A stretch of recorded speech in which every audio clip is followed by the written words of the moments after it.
Welcome to Narration Nation Kids. The Tale of Peter Rabbit. Once upon a time were four little rabbits, and their names were Flopsy, Mopsy, Cottontail, and Peter. They lived with their mother in a sandbank underneath the root of a very big fir tree.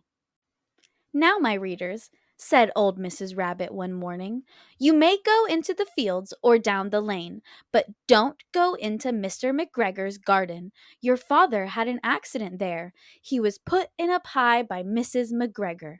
Now run along and don't get into any mischief. I am going out." Then old Mrs. Rabbit took a basket and her umbrella and went through the wood to the baker's. She bought a loaf of brown bread and 5 currant buns. Flopsy, Mopsy, and Cottontail, who were good little bunnies, went down the lane to gather blackberries. But Peter, who was very naughty, ran straight away to Mr. McGregor's garden and squeezed under the gate. First he ate some lettuces and some French beans, and then he ate some radishes, and then, feeling rather sick, he went to look for some parsley. But round the end of a cucumber frame, whom should he meet but Mr. McGregor? Mr. McGregor was on his hands and knees, planting out young cabbages, but he jumped up and ran after Peter, waving a rake and calling out, "Stop, thief!"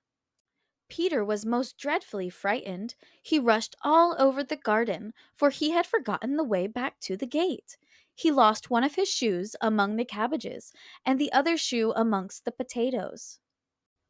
After losing them, he ran on all 4 legs and went faster, so that I think he might have got away altogether if he had not unfortunately ran into a gooseberry net and got caught by the large buttons on his jacket. It was a blue jacket with brass buttons, quite new. Peter gave himself up for lost and shed big tears, but his sobs were overheard by some friendly sparrows, who flew to him in great excitement and implored him to exert himself. Mr. McGregor came up with a sieve, which he intended to pop upon the top of Peter, but Peter wiggled out just in time, leaving his jacket behind him, and rushed into the tool shed and jumped into a can. It would have been a beautiful thing to hide in, if it had not had so much water in it. Mr. McGregor was quite sure that Peter was somewhere in the tool shed, perhaps hidden underneath a flower pot. He began to turn them over carefully, looking under each. Presently, Peter sneezed. "Kerchoo!" Mr. McGregor was after him in no time, and tried to put his foot upon Peter, who jumped out of a window, upsetting 3 plants. The window was too small for Mr. McGregor, and he was tired of running after Peter. He went back to his work. Peter sat down to rest. He was out of breath and trembling with fright, and he had not the least idea which way to go. Also, he was very damp with sitting in that can. After a time, he began to wander about, going lippity, lippity, not very fast, and looking all around. He found a door in a wall, but it was locked, and there was no room for a fat little rabbit to squeeze underneath. An old mouse was running in and out over the stone doorstep, carrying peas and beans to her family in the wood. Peter asked her the way to the gate, but she had such a large pea in her mouth that she could not answer. She only shook her head at him. Peter began to cry. Then he tried to find his way straight across the garden, but he became more and more puzzled. Presently, he came to a pond where Mr. McGregor filled his water cans. A white cat was staring at some goldfish. She sat very, very still, but now and then the tip of her tail twitched as if it were alive. Peter thought it best to go away without speaking to her. He had heard about cats from his cousin, little Benjamin Bunny.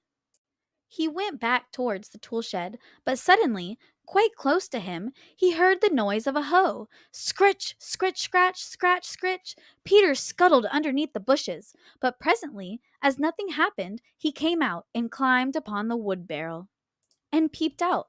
The first thing he saw was Mr. McGregor hoeing onions. His back was turned towards Peter, and beyond him was the gate. Peter got down very quietly off the wheelbarrow and started running as fast as he could go along a straight walk behind some black currant bushes. Mr. McGregor caught sight of him at the corner, but Peter did not care. He slipped underneath the gate and was safe at last in the wood outside the garden. Mr. McGregor hung up the little jacket and the shoes for a scarecrow to frighten the blackbirds. Peter never stopped running or looked behind him till he got home to the big fir tree. He was so tired that he flopped down upon the nice soft sand of the floor of the rabbit hole and shut his eyes. His mother was busy cooking. She wondered what he had done with his clothes. It was the second little jacket and pair of shoes that Peter had lost in a fortnight. I am sorry to say that Peter was not very well during the evening. His mother put him to bed and made some chamomile tea, and she gave a dose of it to Peter. 1 tablespoonful to be taken at bedtime. But Flopsy, Mopsy, and Cottontail had bread and milk and blackberries for supper. The end. Have a nice day. Thanks for watching.